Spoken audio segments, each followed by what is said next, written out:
Hi, good day. Let us learn about multiple alleles.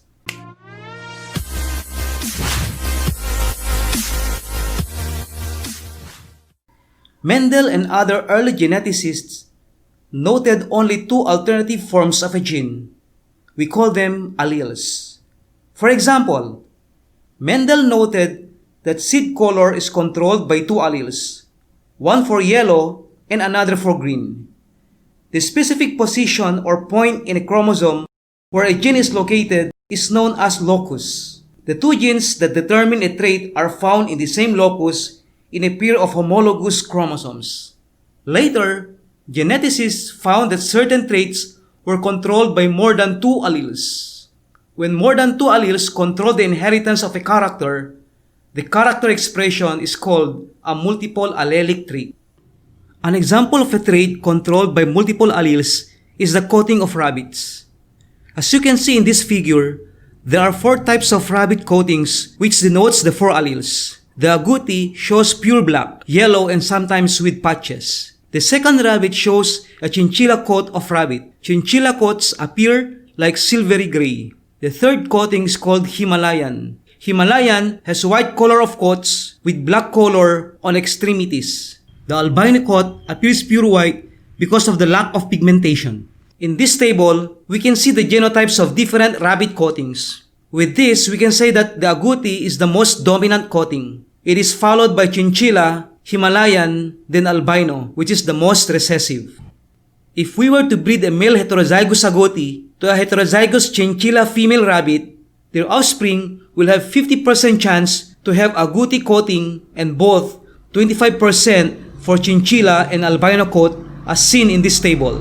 This cross shows us that agouti is the most dominant coat for rabbit having the highest percentage of being inherited. Another manifestation of a trait controlled by multiple alleles is the inheritance of human ABO blood type. A, B, AB, and O. Three alleles control this character. The following symbols represent these alleles. IA causes the formation of immunoglobulin A on the surface of the red blood cell. IB causes the formation of immunoglobulin B on the surface of the red blood cell. Lowercase I does not form immunoglobulins whether A or B. Immunoglobulin is called antibody. Although there are three different alleles for ABO blood type, only two are present in an individual at a time. A list of all possible combination of alleles and their corresponding phenotypes is shown in this table. Blood type A has two possible genotypes, IAIA and IA lowercase I. Blood type B has two possible genotypes, IBIB and IB lowercase I. Blood type AB has a genotype IAIB, while blood type O has a genotype lowercase I and lowercase I. In this table, recall the following pairs of terms, genotype and phenotype, homozygous and heterozygous individuals, and dominant and recessive traits.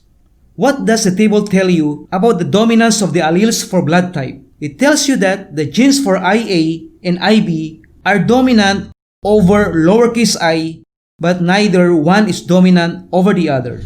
Familiarize yourself with this table before proceeding to this example. Let us say a couple gives birth to a baby boy. Both parents have type A blood.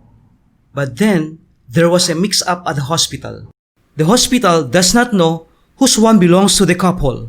Baby Ben has type B blood, while Carl has a type O blood. Could it be either of this baby belongs to the couple who both have type A blood? Let us recall the phenotypes and genotypes of the parents. The phenotype of type A blood is A, and the genotypes are written like this and this.